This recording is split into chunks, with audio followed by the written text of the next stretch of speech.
CBI के कार्यक्रम में प्रधानमंत्री नरेंद्र मोदी पहुंचे हैं, सीधा लिए चलते हैं आपको। उत्कृष्ट सेवा के लिए पुलिस मेडल से भी सम्मानित किया गया है।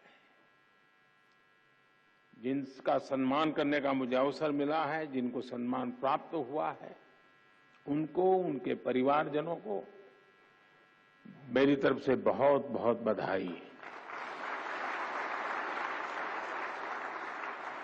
साथियों, इस महत्वपूर्ण पड़ाव पर अतीत की उपलब्धियों के साथ ही आने वाले समय की, भविष्य की चुनौतियों पर मंथन भी उतना ही आवश्यक है। आपने जो चिंतन शिविर किया है, इसका उद्देश्य भी अपने आप को अपग्रेड करना, अपने आप को अपडेट करना